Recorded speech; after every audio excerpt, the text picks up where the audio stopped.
Bawaslu Ciamis ngabumi.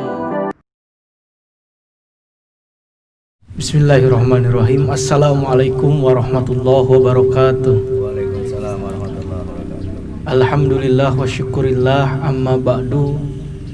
Ilahi anta maksudi wa ridho kamatlubi atini mahabbataka wa ma'rifatan. Pada kesempatan siang yang berbahagia ini, tepatnya di kediaman Kang Fahmi Fajar Mustofa di Desa Maparah, Kecamatan Panjalu. Alhamdulillah, kita semua atas nama Asosiasi Pemuda dan Mahasiswa Ciamis Utara dapat berkumpul dalam rangka penguatan pemahaman tentang kepemiluan. Di antaranya ini adalah ada program dari Bawaslu Ciamis Ngabumi. Dan dari program ini telah disampaikan oleh Kang Fahmi Fajar Mustofa, mungkin nanti selengkapnya akan diinformasikan, bahwa untuk memfasilitasi para pemuda, untuk memfasilitasi para santri, para mahasiswa dan semua elemen yang ada, maka Kang Fahmi ini berencana akan mendirikan Kobong Demokrasi dan Politik. Tentunya ini akan sangat bermanfaat untuk kita semua, apalagi para pemuda, para mahasiswa, para santri, semuanya itu harus melek akan politik. Karena jika kita tidak memiliki pemahaman politik yang kuat, tidak memiliki pemahaman politik yang benar, maka ditakutkan kita akan memahami politik secara salah gitu. Kita akan keluar dari koridor-koridor yang ditentukan. Nah, maka dari itu pada siang yang berbahagia ini, Kang Fahmi Fajar Mustofa akan menjelaskan rencana beliau mengenai pembangunan Kobong Demokrasi dan Politik ini. Selanjutnya kami persilahkan kepada beliau. Silahkan. Baik, terima kasih. Assalamualaikum warahmatullahi wabarakatuh. Selamat siang kawan-kawan, salam sejahtera. Alhamdulillah kita bisa berkumpul ya setelah tadi diguyur hujan. Mudah-mudahan Allah memberikan hujan yang barokah gitu, penuh berkah, terkhusus bagi daerah kita dijauhkan dari segala musibah. Nah, terkait tadi yang disampaikan oleh MC bahwa salah satu program dari Bawaslu Kabupaten Ciamis adalah Bawaslu Kabupaten Ciamis Ngabumi, artinya bahwa dalam konteks tupoksi, kemudian tugas dan wewenang Bawaslu atau tugas pokok-pokok Bawaslu tentu tidak hanya terpaku pada momentum pemilu saja, karena keberadaan Bawaslu apalagi hari ini sudah dipermanenkan, ini tentu harus memberikan kemanfaatan khususnya bagi masyarakat. Nah, kami melihat bahwa kondisi hari ini dengan ya Allah memberikan ujian kepada kita, tentu kita harus merespon secara arif dan bijaksana bahwa dalam setiap kondisi tentu Allah akan memberikan kemudahan. Salah satunya dengan diskusi-diskusi yang bersifat turun langsung ke masyarakat itu tentu menjadi pilihan. Walaupun kita juga tetap menjaga protokol kesehatan. Tadi maskernya pada dibawa dan insya Allah pada sehat semua kan gitu.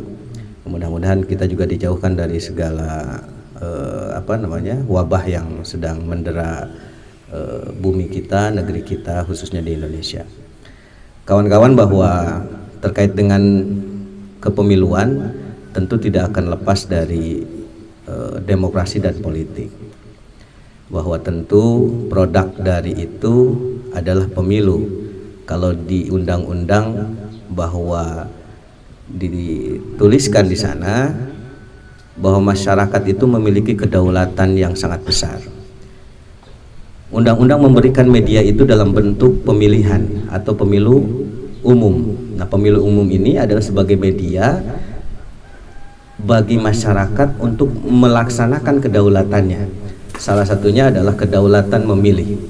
Nah, kedaulatan memilih ini akan kemudian difasilitasi oleh negara, sehingga negara membentuklah penyelenggara negara, kan gitu. Penyelenggara pemilu, mohon maaf. Penyelenggara pemilu itu kalau di Undang-Undang Nomor 7 2017 itu ada DKPP, ada Bawaslu, ada KPU RI. DKPP RI, Bawaslu RI, dan KPU RI.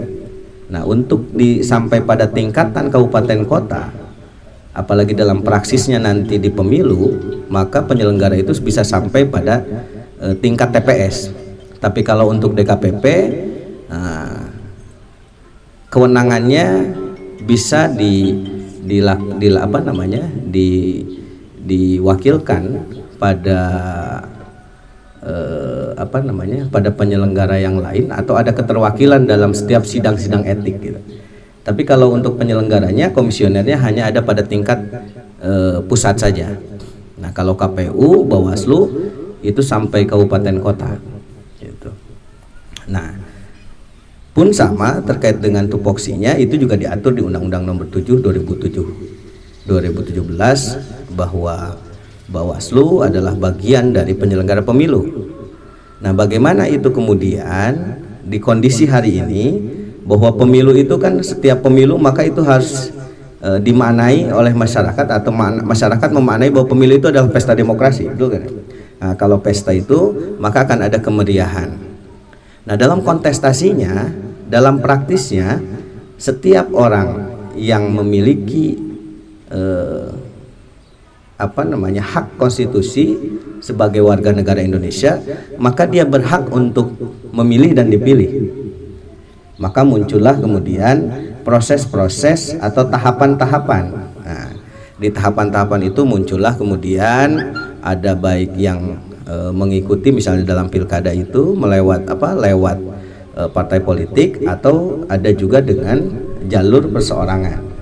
Nah, semua itu dirangkum atau semua itu disediakan, difasilitasi oleh negara melalui sistem kepemiluan. Nah, bagi kaum muda tentu kalau tidak melek politik ini yang bahaya gitu. Jadi ini kan ada teman-teman mahasiswa mahasiswi yang tentu harus bisa melek politik, termasuk juga bisa memahami bahwa negara ini sudah sangat memberikan satu keleluasaan bagi masyarakatnya, tapi juga tetap memberikan rel-rel yang diatur dalam perundang-undangan. Nah, kalau tidak melek, maka yang terjadi adalah politik-politik yang tidak santun, politik-politik yang kemudian politik itu berada dalam rel-rel yang tidak seharusnya.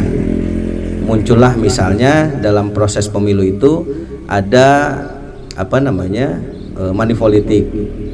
Kemudian juga ada politik yang lebih mengedepankan pada sisi penekanan fisik, misalnya ancaman. Nah, ini sudah bertentangan dengan konsep dari politik yang diatur dalam undang-undang. Nah, tentu bagi kita adalah bagaimana bisa memberikan satu pencerdasan, satu pendidikan bagi masyarakat bahwa ketika memilih itu adalah hak, dan hak itu adalah bukti dari sebuah kedaulatan. Nah, dan kedaulatan itu termanifestasikan dalam pemilu. Kalau pemilunya ingin bersih, ya kan? Kalau hasil pemilunya juga ingin berkualitas, maka semua proses dan tahapan itu harus sesuai dengan undang-undang. Nah, kadang-kadang masyarakat belum memahami, sehingga tugas kami itu bagaimana dari kondisi hari ini harus turun bersama-sama dengan mahasiswa, elemen pemuda, santri, kemudian birokrat, dan semua elemen yang ada di negeri ini harus bersama-sama bisa menciptakan itu. Maka harus ditinggalkan pesimisme terkait dengan kondisi oknum-oknum yang melakukan praktik-praktik politik yang tidak bermoral, sehingga ekspektasi ke depan itu bagaimana kita bisa melahirkan dari kobong demokrasi dan politik itu adalah manusia-manusia yang tercerahkan, manusia-manusia yang berkemajuan dalam berpikir, dan kemudian manusia yang memahami pada atau melek politik gitu. Karena kalau tidak seperti itu, maka kita biasanya akan dijadikan selalu objek. Nah, ini kan. Maka pemuda ini harus mengambil posisi yang biasanya jadi objek. Kan kalau kaum milenial ini adalah penyumbang terbesar dalam konteks di level sisi umur, kemudian produktivitas kinerja berpikir ini lebih besar kontribusinya bagi negara ini, karena kalian ini masih sebagai manusia yang sangat produktif. Nah, di posisi itulah harus direbut. Untuk apa? Untuk bisa aktif masuk menjadi agen-agen penguatan pendidikan politik bagi masyarakat. Nah, disitulah kemudian Bawaslu Ciamis merespon itu dengan dengan kondisi yang sifatnya aktif, langsung turun ke bawah. Saya kira untuk prolog seperti itu. Nanti kita bisa lanjut dengan diskusi-diskusi yang lebih mengarah. Dan ini tentu kebahagiaan bagi kami karena kawan-kawan bersedia untuk bisa hadir dan kita bisa memanfaatkan momentum ini untuk lebih bermanfaat gitu.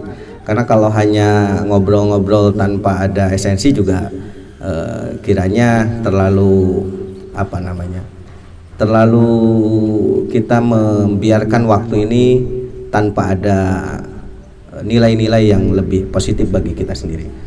Nah, saya kira seperti itu. Terima kasih buat kawan-kawan, dan next nanti kita juga akan mengagendakan dengan kondisi yang tetap kita bisa waspada dalam kondisi pandemi ini, tapi juga kita bisa memaksimalkan ikhtiar-ikhtiar lain untuk tetap menjalani hidup ini dengan kebiasaan-kebiasaan yang baru. Terima kasih. Assalamualaikum warahmatullahi wabarakatuh. Thanks for watching. Don't forget to like, comment, and subscribe.